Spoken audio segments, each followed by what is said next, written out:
what's happening in Argentina, why crypto has so much adoption in Argentina. I like to talk about the beginning of Crecimiento as these movies, in which you have like many main characters and they are all doing their thing.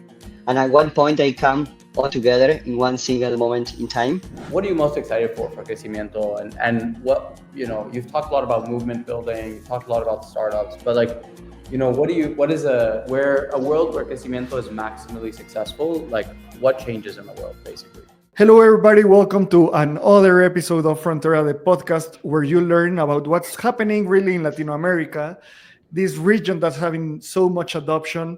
Today, we have Santi Cristóbal, that is the director of Crecimiento, this movement, this pop-up city, now this startup incubator. Today, we're going to talk about what's happening in Argentina, what's happening in Crecimiento, and why DevConnect is happening in that region. So Santi, how are you? Thank you for being here. Hey guys, thank you for the invite. I'm doing great, super happy to be here and super happy about everything that's going on in Argentina and in Latam. Amazing. And also remember to subscribe to Frontera's newsletter. We're gonna send a really detailed analysis on what's happening in Argentina, Crecimiento, DevConnect. We'll leave the invite, the link to the subscription right in the show notes. I'm Ab, co-founder and CEO of Espacio Crypto and Bando, and my friend Kush. How are you, man? I'm doing super well. I'm really, really happy to have Santi here with us. Argentina's been all the buzz.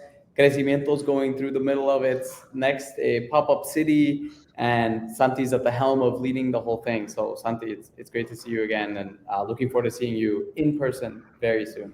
Very happy that you're coming. Very happy that we'll get to connect in person again. I think that's probably one of the most important parts of what we're trying to build, getting people to see each other, not just the Twitter emojis, and talk and have real in-depth conversations. So yeah, super cool to be here and to talk a little bit more about this. Amazing. Santi, let's start with crypto in Argentina. Please give a quick roundup on what's happening in Argentina, why crypto has so much adoption in Argentina. Awesome. So first of all, there's a lot of analysis and reports and data about crypto adoption in Argentina. And you can check it out online. You guys are probably already sharing some of this very interesting stuff. The thing is that you have like different lists, and Argentina is always top 3, top 5, top 10 in crypto adoption. Now, what I think makes Argentina really, really unique is that we don't have just the adoption. We also have like a great deal of talent, and now we also have a favorable regulatory environment. So you get countries like Nigeria and Turkey in which people are using crypto, but using crypto is actually illegal. You also have countries like Singapore or the US that they really want to push crypto and push technology and create new ecosystems, but then people don't really understand, people really get why crypto is important. And that is probably the key point of crypto in Argentina. People here understand why we need crypto. We have a not so long economic history, but yet very turbulent economic history. We had this big episode in 2001 in which the banks decided to convert people's dollars into local currency and also devaluate at the same time, literally rugging common people. You didn't need to be deep in the trenches to get rugged by the banks in 2001. They rugged big part of the population. We're also dealing with huge amount of inflation. A few years ago, it was over 100%. And if you get Argentinian peso, when it was created about 25 years ago, it was 1 peso to $1. Now we have $1, a little bit more than 1,000 pesos. So we really get why crypto is important. We get why it's pretty cool to take emission out of the hands of the government. We get why we don't need to trust, we need to verify. So doing crypto stuff in Argentina is quite easy. Speaking about crypto in Argentina is quite easy because people get it, people understand it. And also building products that leverage Bitcoin, crypto, stable coins, and other cool stuff that we as an industry are creating gets way easier because you don't need to start from zero. You don't need to pitch how this is great to someone that doesn't really benefit of what you're building. You have the people that desperately need the things that we have here in Argentina. I love that, Santi. I feel like one of the really beautiful things about Argentina, and I think you mentioned like a few different countries, but even in Latin America, right, is you have, let's say, I don't know, a country like Venezuela, for example, or a country like Mexico. Because like and something I often think about is you need sort of a number of different things. You need the need for crypto, you need a strong builder network, and you need a favorable regulatory environment in order for it to fully thrive. And some countries have like one of the three, some countries have two of the three, but Argentina really has it all, right? Argentina literally has a great, particularly now with Milei coming into power, kind of regulatory framework that is very pro innovation and pro technology. You have the need, given especially in the face of inflation, for people to use and sort of save their assets and things outside of banks. And then you also have a great educational kind of opportunity for people. You have some awesome developers coming out of the ecosystem, and I'm super excited to like dive into why that is and the work that Crecimiento is doing as well to really prop that forward, right? So I'm curious your personal story though, like how did you get into crypto and how has it sort of changed and transformed your life? And yeah, how did you get involved in this crazy ecosystem? Awesome, awesome. It's actually quite related to some of the things we're talking about. So first of all, I studied in Italy. I studied and lived there for 3 years. I did political economy, and I was at some point participating in one of these typical entrepreneurial contests for university students. And the goal was to solve the problem with youth unemployment. So we started crafting ideas with our team, and we ended up doing this sort of platform in which you connected people that needed help with the stuff with people that could do that help, some sort of like gig economy platform like Fiverr or Upwork. But then, this was a university contest. I was, I think, like 23 or 24 years old. So we just started like bringing in all the buzzwords we could think of. So we didn't have AI back then, but we did like microcredits, all these interesting ideas with small loans. And at some point, one of the guys was like, okay, let's do Bitcoin. And he didn't even really understand what Bitcoin was. So we started studying a bit more in depth Bitcoin and especially Ethereum and the idea of blockchain to connect all these very weird and complicated system we were trying to create. It was very easy. It was just a PowerPoint, but in the end, we did quite well in the contest, but we never actually implemented any of that. Again, it was just a PowerPoint throwing a lot of buzzwords. The thing is that I was like, oh wait, this is pretty cool. So even before really understanding Bitcoin, I started to study Ethereum and the things that you could do. And then I went back to Argentina. I started working in tech and trying to connect the things I like. But at some point, I always wanted to have like my own project and to build my own thing. So I decided it was time to do it. And I decided to focus on the saving problems Argentinian people have. And this is where it connects to the things we were talking about before and the problems Argentina faces. Back then, it was very hard to save in Argentina, but especially there were capital restrictions, which means that if you were saving, let's say, $400 worth of pesos per month, you could only buy $200. The rest you will have to keep in pesos. Keep it in pesos means that you will get your savings devaluated every month, so you will lose the value of your savings. You will lose the value of your hard work. Now, there were different options. One option was to buy dollars in the black market, which it was pretty inconvenient. A lot of people did it. A lot of people do it yet now, but pretty inconvenient. Another option was to buy crypto, to buy DAI, and that's what I was doing. Great. I think that fits a lot with our story in Bando and Espacio Crypto because we identified that there was a big opportunity for the community in Latin America to understand what's happening. I think that the best content in crypto is in English, right? And sometimes it's really hard to translate that amount of knowledge into Spanish. That actually, I've never thought about this, but maybe Spanish, if we divide the world in different languages, might be top one or top two language around the world that most need crypto because it's basically all of Latin America. So there's a big opportunity thinking from that angle.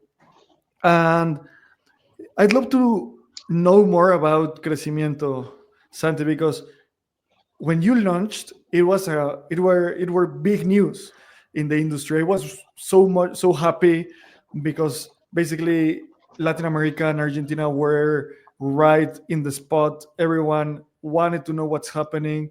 So first of all, tell us how and why did it did Crecimiento started? Okay. Yeah, that's an awesome question. I like to talk about the beginning of Crecimiento as these movies, which you have like many main characters, and they are all doing their thing. And at one point, they come all together in one single moment in time. Uh, and and this is kind of what happened with Crecimiento. So you had many different trends. First of all, you had the Argentinian and Latam community, really strong community, going back to Ethereum BA in 2018. Ethereum Buenos Aires, it was the first global hackathon after Canada, after Waterloo. Then you have like the Voltaire House, which is where some projects like Decentraland, Open Zeppelin, Hard Hat were like created. You had like this big event, Isla Latam 2022, more than 5,000 people coming to a crypto conference in the middle of Argentinian winter. You also have a lot of very cool stuff all across the continent. So this is like one big trend, the community building of hundreds, thousands of people all over Latin America and specifically for Crecimiento in Argentina.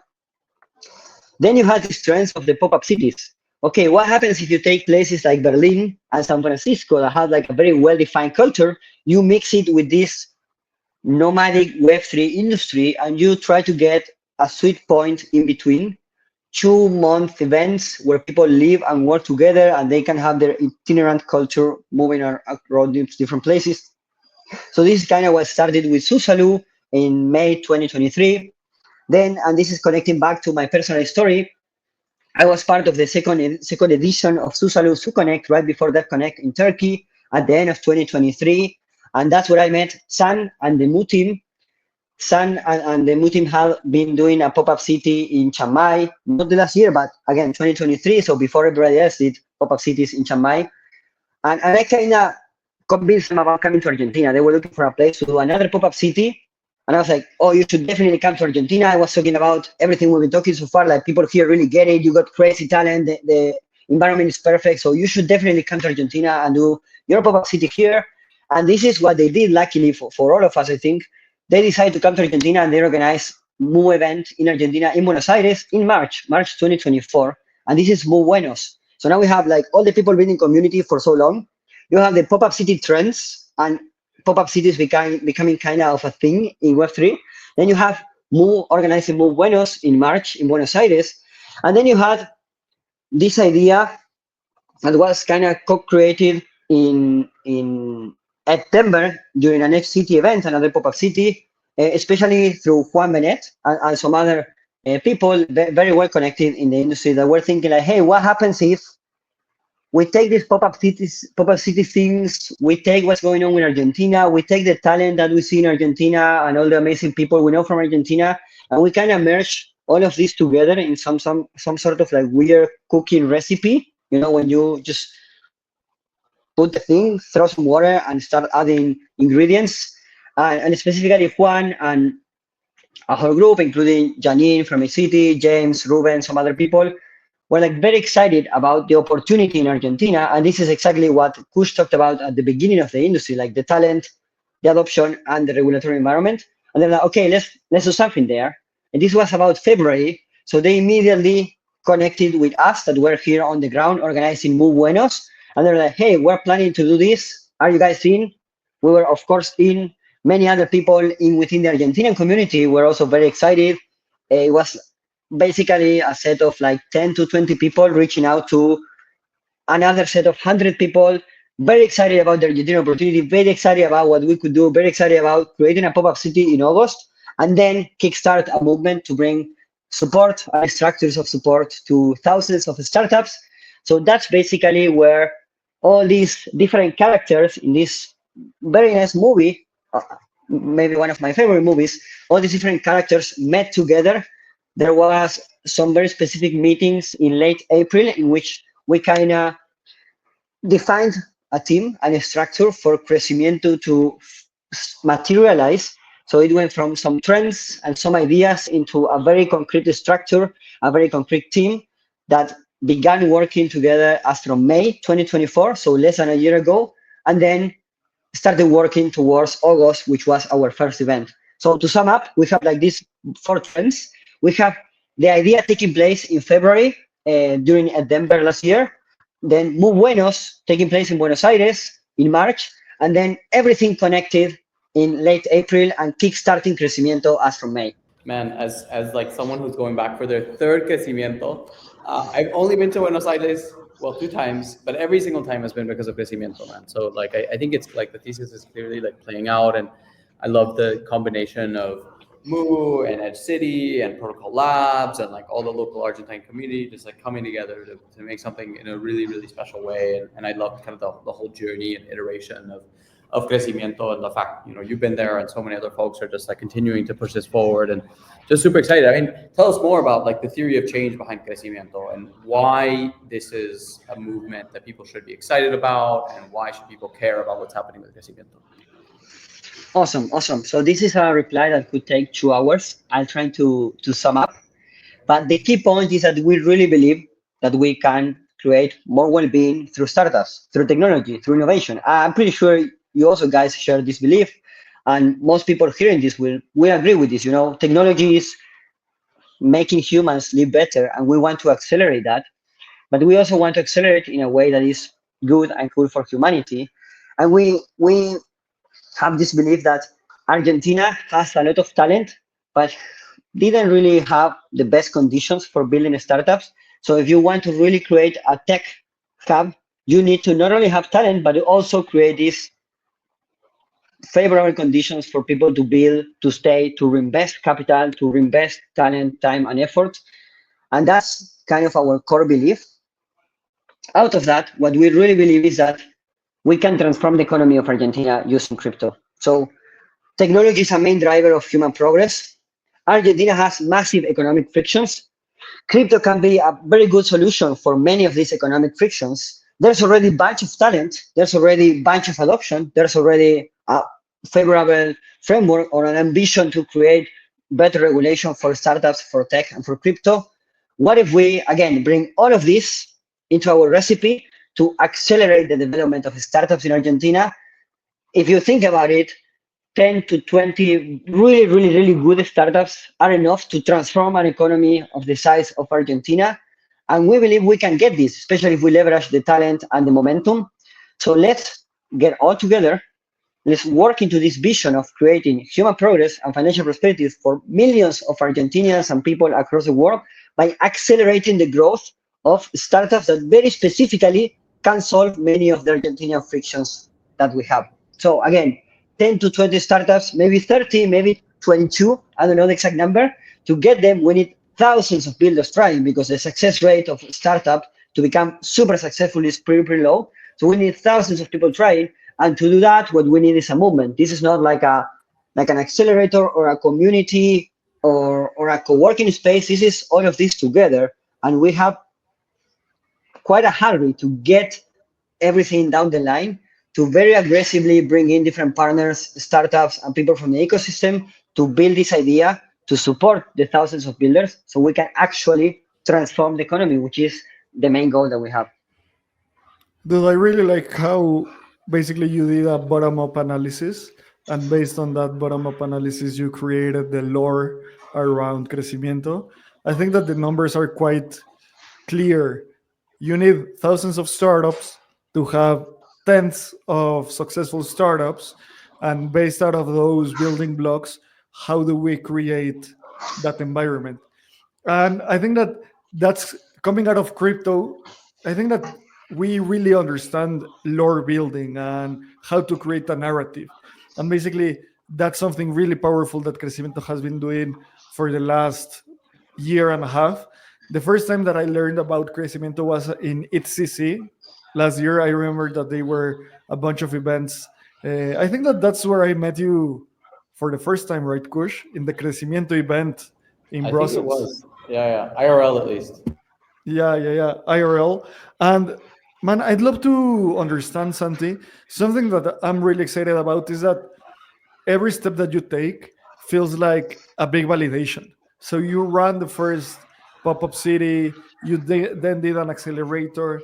Now Dev Connect is coming to Buenos Aires. It'll be great to be there. I've never been to Buenos Aires, and I'm really excited to be there.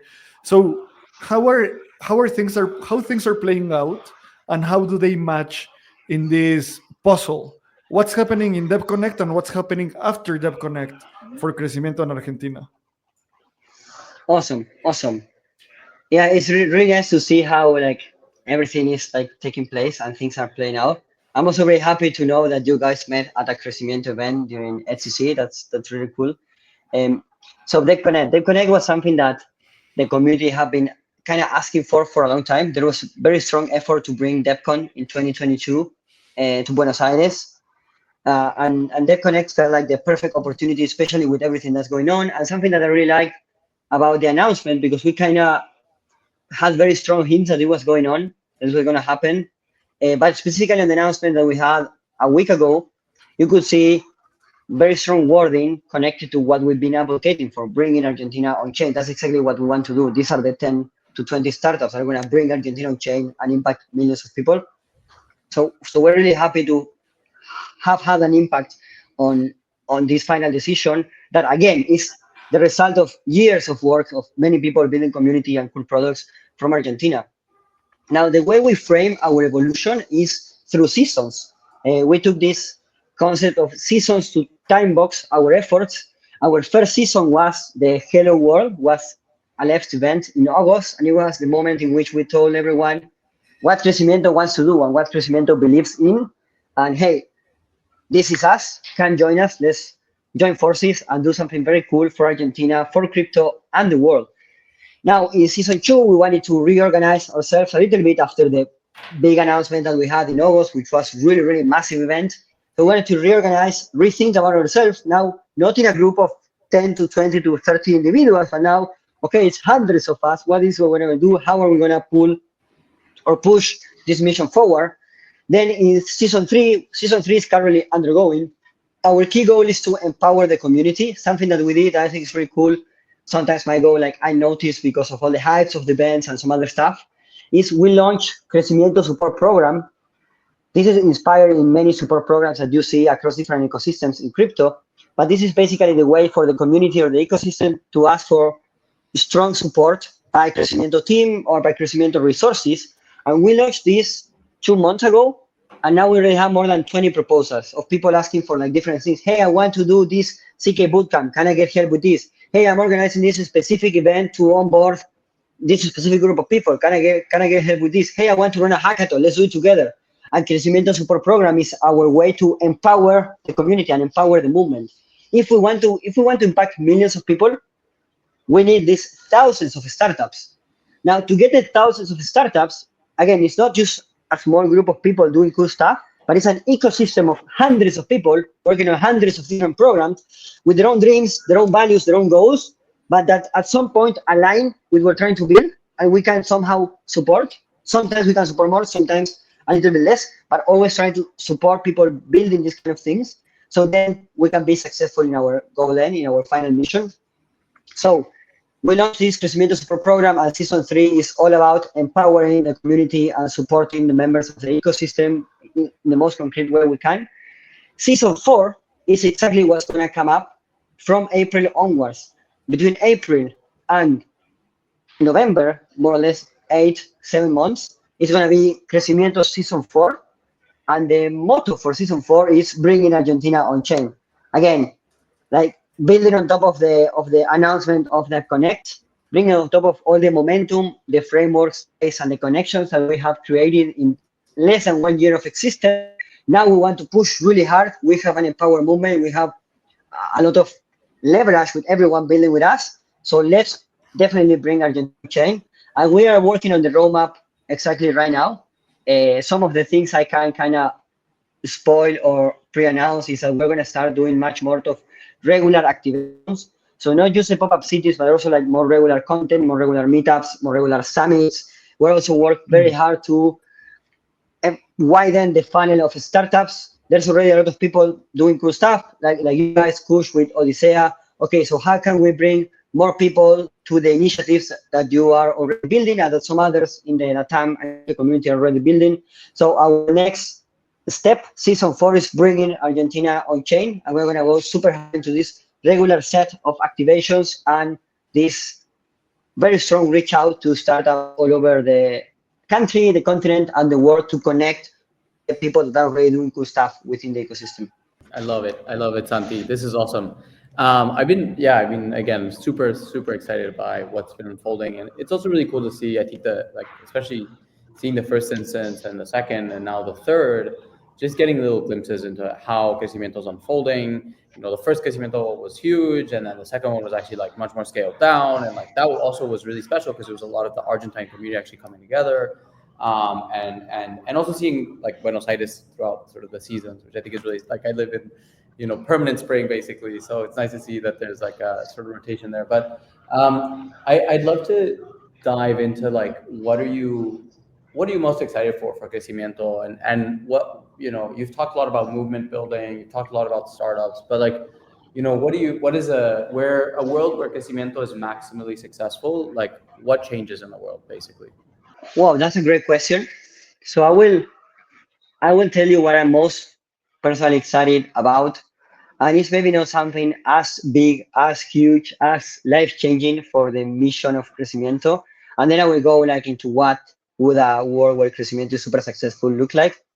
But first of all, something that makes me extremely happy is that we are building a ton of bridges.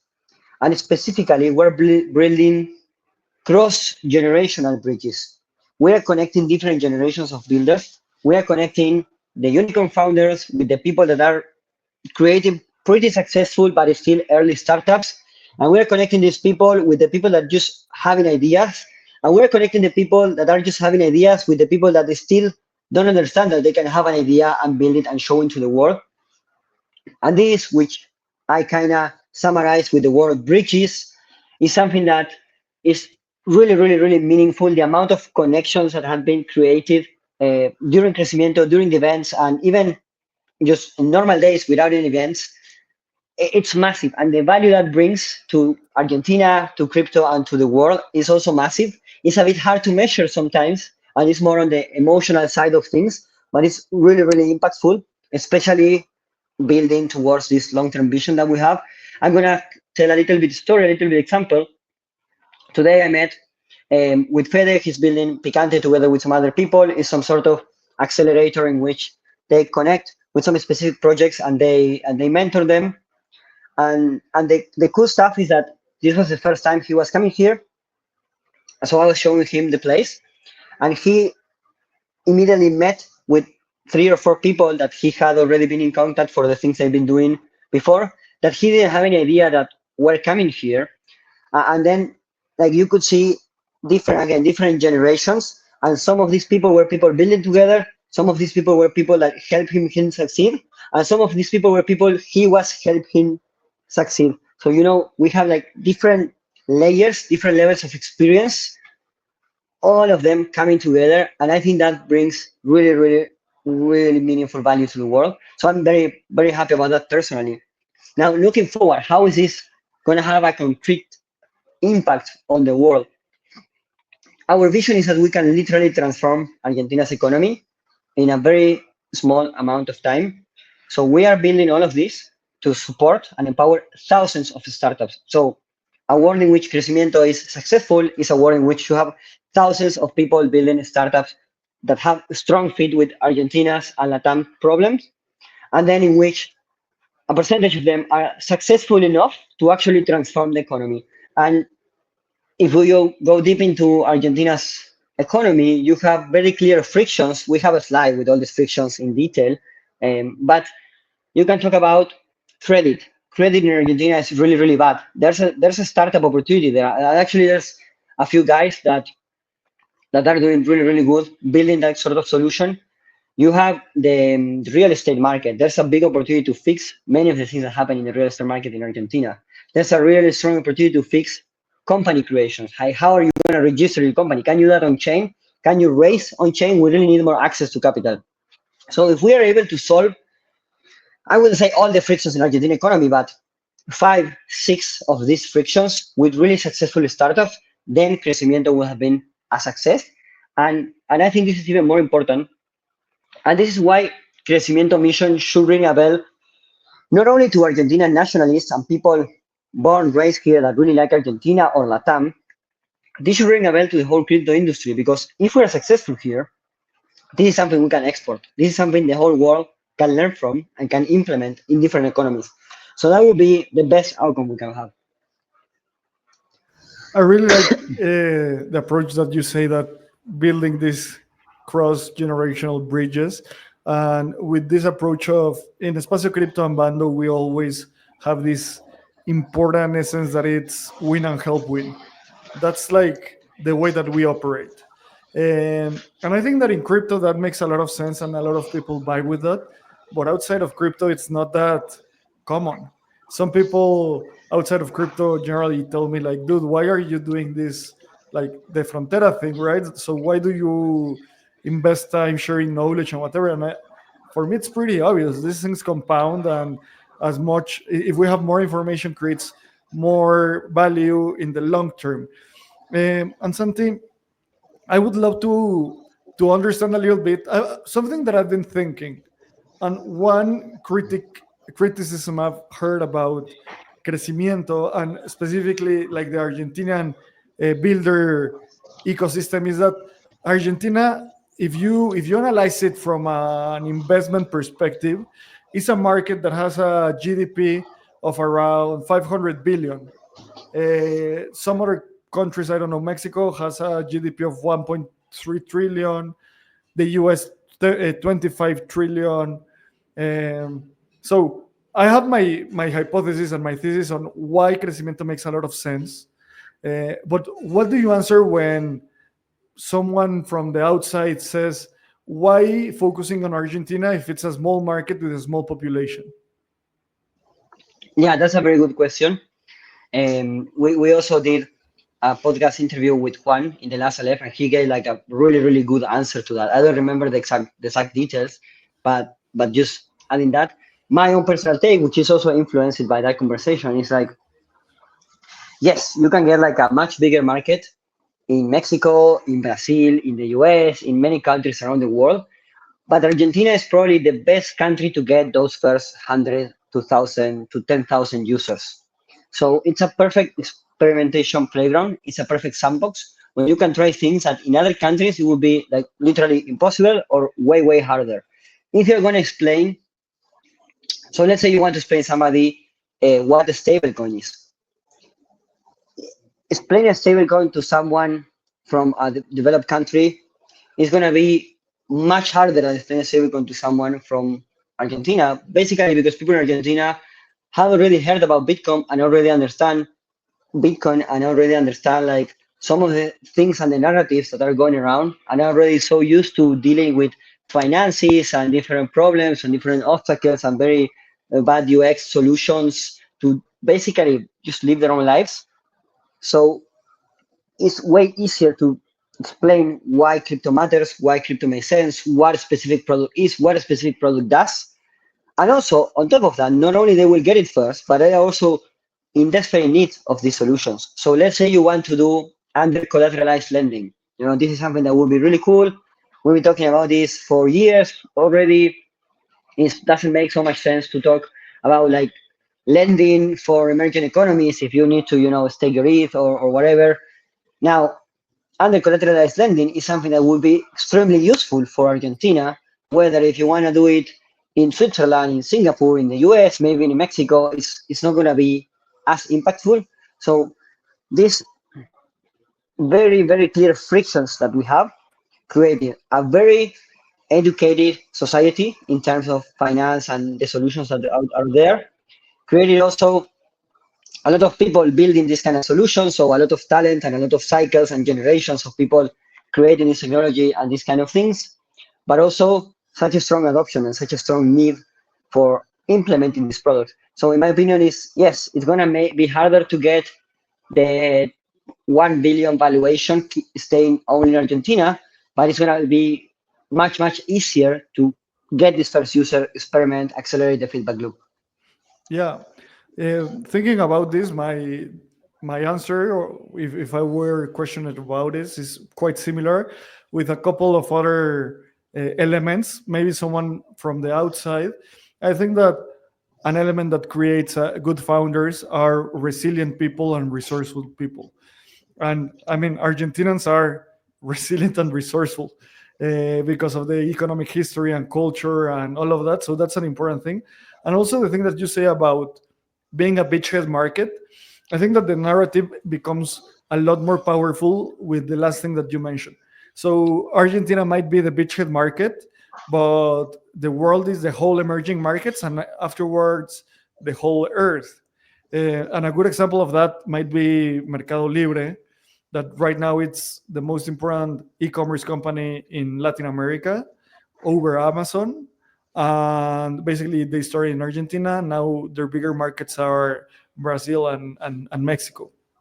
So I think that in this roadmap that you have of, I don't know, 6,000 or 2,000 startups to have 20 good startups, it can also be matched with 20, I don't know, 600 good startups in Argentina that then become 20 good startups globally, because that has a broader impact. Yeah, yeah, of course. I 100% agree with that. If you want to go to unicorn level and you want to be like Mercado Libre size, or even like Voila or some other examples of very strong companies in Argentina, all of them ended up leaving the country, expanding to other places. Some of them even were like eradicated in different places. I don't know if you guys know this, but Vercel, for example, is Mhm. Argentinian founded. So that's part of the things we were trying to work on. We want to make it easier for the people in Argentina to stay here, hire here, pay taxes here, reinvest here. And by here, I mean Argentina as a first step, but then Latam as a more general step. So I think that's part of what we're working on. Now, of course, they will need to expand to different markets, and crypto makes that very easy, right? If you find a good solution for uncollateralized lending, then you're ready to go. You have like very easily thousands, millions of dollars, billions, trillions, whatever amount at your availability just by expanding a little bit. But Argentina is a great place to test. I love that, Santi. And I think that second to last point you just made around what we need to do, and I think you're like a prime example of this. Like you left, you went to study in Italy, you got all of this knowledge, and then you came back to Argentina. Like your life might have been much more comfortable if you just stayed in Italy, right? And we need more of that. We need more opportunities for people to go, learn. Ideally, they don't even have to go. Ideally, they go to Rayuela, they go to Acelera, they go to all these different programs, they go to the hacker houses, Espacio Cripto setting up, and then you never even have to leave. And then you actually like contain a lot more of the energy in the region, because we have this massive problem with brain drain going on in Latin America, where all the smartest people end up working in New York, San Francisco, Miami, London, Milan, what have you. And what ends up happening is we leave a lot of value on the table, right? And so I think it's super exciting to see you guys like really, really push that forward. One last question for you. Dev Connect 2025. What can we expect? Like, what should the audience be looking out for? You know, what are you sort of most excited for Dev Connect? And we'll wrap up the podcast up with a super high note there. Awesome. So it's gonna be an awesome Ethereum event like DevCon last year and DevConnect the year before. So you can expect to have a lot of fun and to meet a lot of really, really great people. I'm gonna focus on what I think is gonna be different. So we talked about the 3 editions of Aleph. Aleph August was our Hello World. In the middle, we have Aleph de Verano, and Kush, you mentioned this. It was mostly the local community connecting.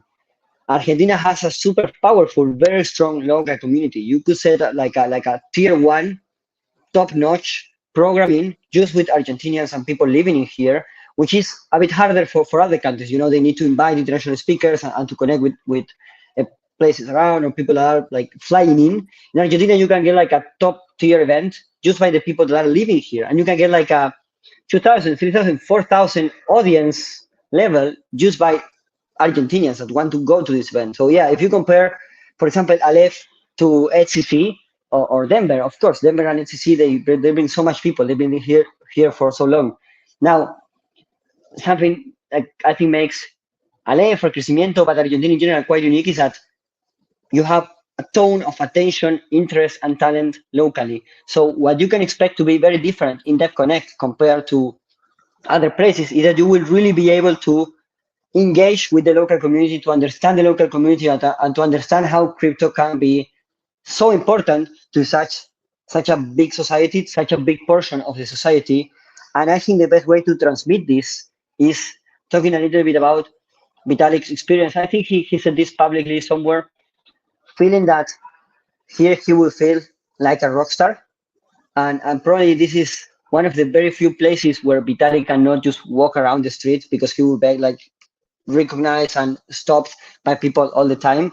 I'm not gonna say that he's at Mick Jagger's level or Messi's level, but it's pretty well recognized, which is something I don't think will happen in some of the other countries that we have major conferences on. So that's gonna make Argentina and DevConnect in Buenos Aires pretty unique. Awesome, man. Well, listen, I'm super excited. Can't wait to have the whole crew down there. The whole Espacio Crypto team is gonna be there. Our whole It's gonna be so much fun.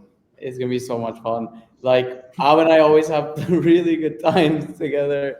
So yeah, man, can't wait, and can't wait to see you very soon, Santi, as well. Amazing. It's gonna be a lot of fun. Santi, it's gonna be super fun. It's gonna be super productive. We're gonna have top builders there. We're gonna have top investors. I think that these events are also really wholesome. A lot of side events. We'll definitely do some things around Dev Connect in Buenos Aires. Santi, thank you for coming. Where can people know more about Crecimiento, about you? What's the best way to put it to send you a message? I think the best way is to just go to Twitter. So the handle is Crecimiento R. There you will find all the information. You can also find the links to the Telegram group, to the website, to all the announcements. There's too many things going on, so it's a bit hard to go through all the links at the same time. It would be such a bad experience for people listening. So I just recommend to go to Crecimiento R on Twitter and find out about everything else there. Amazing, man. Well, if you're listening, see you in Buenos Aires in November. Santi, thank you for coming. Kush, thank you for coming. You can follow Kush at 0xKush. You can follow me at AbrahamCR. And thank you for listening, and see you next time. Thank you, guys. Thank you, guys. See you next time. Cheers. Bye-bye.